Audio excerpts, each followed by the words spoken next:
So, quick plugin of the week video. In some plugin of the week posts, people were asking, can you do a video about it? So, I guess here we are for this one. At some point, I probably would have done one about TiCo. That's from Mathew Lane, the same one who did Dr. MS.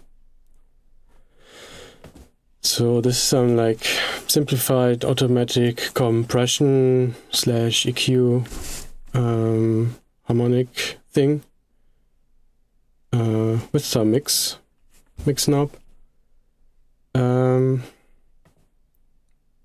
So normally not something I would be so attracted to, but in this case it kind of does what it says and kind of works. These are like profiles for different compressor types on this side, and the manual there's a description from where you can guess what this is based on, like neutral, invisible, warm, airy, probably octo compression, probably something like a very mu on this one, TI titanium, probably 1176 style, and TA smash, probably some how's it, DBX 160. You can I recommend watching these curves through Plugin Doctor, and then you can just can see which one are like the flat, narrow, soft, forgiving, transparent curves, and which are the ones that are more aggressive. Here's also a list for the contour side, and for this same advice, put it through Plugin Doctor, have a look at the curves, and then you will see it begins like with boosting air and top end, and then the boost gets slower, and then I think from carbon on it's some tilt and high mid dip combination thing, and Mercury is also, all of them include some saturation, some added harmonics, and with Mercury it has a different harmonic profile, saturation profile from the other types. Yeah, I just find it surprising that it works so good, that it's just on so many saws, it just works, just sounds good. And what I would usually do, just not rely on this like a main compressor for something, but I would rather like smash it with some of these and then mix it in and do like basically New York parallel compression thing with it. I think for this operation it works really well. Just adding some slight crunch, vibe, color, whatever, some tone. And now that I make this video, I think this is like, it's a small cool thing he made, but didn't have this like included for one of the next plugin of the weeks probably, but he just released this. It's TiAmo, and this is at first it's a multiband including these same algorithms, and this is for me this is the cool thing, that I have these compression algorithms that I now used for a time, and I know they are for different vibes and different things I want to achieve. They work and they are quick. This is the point of whole this thing. This is like a quick, cool, add some X percent amount of vibe, different character to the sound. And now I have this in a multiband approach. This is really cool. And at first I saw the interface, and I would have wished for some more visual feedback or something, but it is what it is, and basically it still offers everything you need. Dry wet for every band. It's all linear phase crossovers, so it enables just that. And for just this, I think it's really cool, because I really think these algorithms are well refined, and all the time parameters and stuff.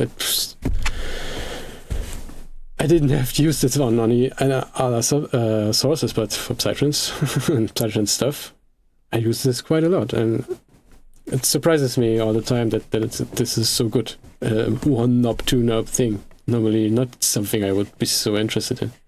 By the way, are these knobs well designed or what with the reflections? And this is really... Anyway, so this is kind of cool to have this in a 3-band approach with basically everything like quickly accessibly laid out.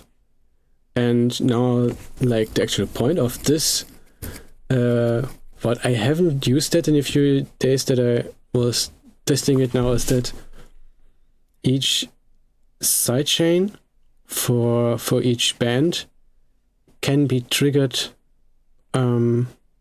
like in a cross way. You have like 3 bands and 3 sidechain section that are like the listening section for each band, but then you aren't tied to just that. And maybe in a Pro Q, in a Pro MB or in the Kirchhoff EQ, I can move where the reduction is applied and where the compressor is actually listening to. I can move this separately and trigger some reduction in the lows by the actual high frequencies, vice versa, and etc. I can do all of this, but I can mix them. And in this, you can mix 3 different thresholds into the band where the actual reduction is happening. So I haven't seen this yet, and I also didn't really immediately, or even now, I don't know what will be the use cases for this, because this is a new concept and I have to think about for this. But maybe in a while you will find something. And I also saw some demo already from David Nazi, Mixbus TV, and yeah, okay, where I saw some of this applied. But for my thinking, I'm not there yet. But it doesn't matter. Just having this TiCo in a multiband for some quick just shaping, just a cool little tool. Nothing too important, nothing that really changes the game now, but I think it's neat.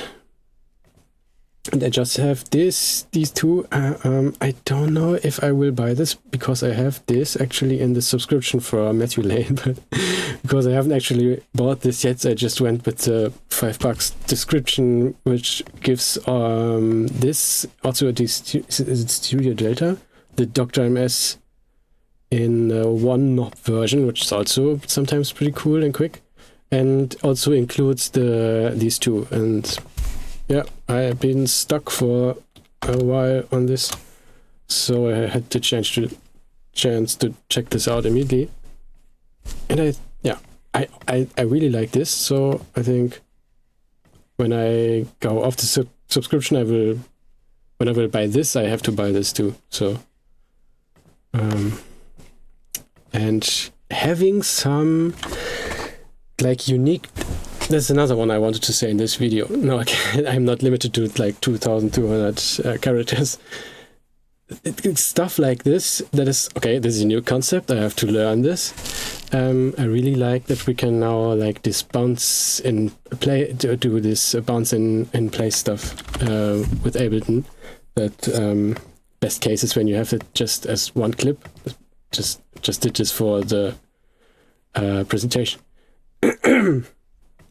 That you have like a finished track and you're going over the channels maybe, and where can I tweak stuff, and then it's maybe just one part of the sound that reaches over the whole channel, and then maybe just at this part I want to tuck in like 3/4K a little, and I don't want to like smash on trying it with something like this, and then just freeze the whole channel and waiting, and then you wouldn't work like this because it's not time efficient. But now you can basically, that's what I am doing, like these new tools that I'm not so familiar with that right now. I can learn these in this kind of way that I don't have to dedicate to usually put them on the full channel and render everything through it. I just look for little parts where, yeah, this sticks out a little bit, this is too honky, here's maybe a bit too sharp, or blah, blah, blah, blah. And these, some kind of things you spot that are a bit annoying, and then on these opportunities you can learn your new little tools, and when you fuck it up just for one sound, and then it's not too bad. And for this I can just this like I think like the mute preset from somewhere, and maybe I can try it out here, reducing like the sharpness for 3, 4, 5K with it a little, with these upper bands, and just shaping with this and getting to know this, and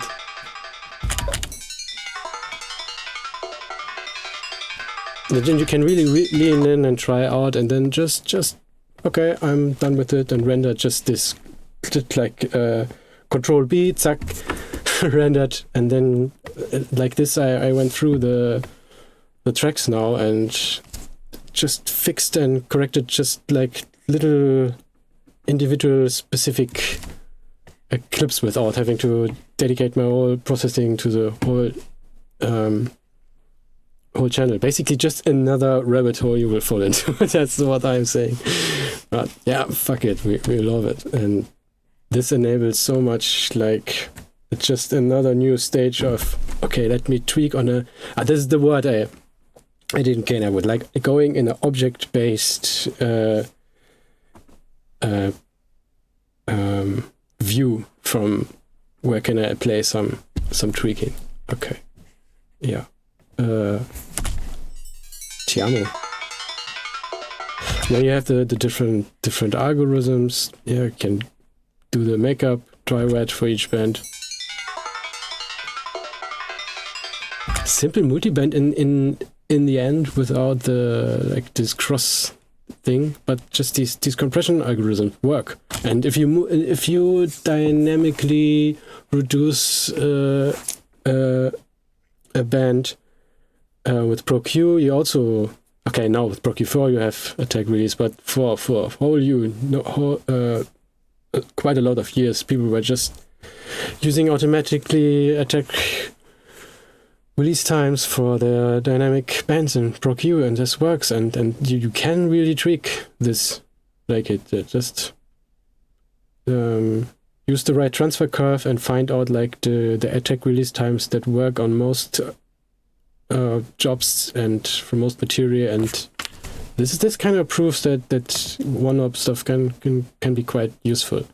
But like I said, I don't use it like a main compressor or something, but like smashing it with this and really hearing what it's doing, and then just use just 10-20% of that. And this has been quite a nice thing for me over a while, and in a way I will do this with this the same, just shaping. And now combined with this new option we have in Ableton, it's really nice to getting to know these new tools and try out, and without like I said, like full dedication to render everything through it. Just try it on a few parts, and then it's okay when you fuck it up at times. But this is also like the things the way you learn, right? So yeah. Okay. See ya.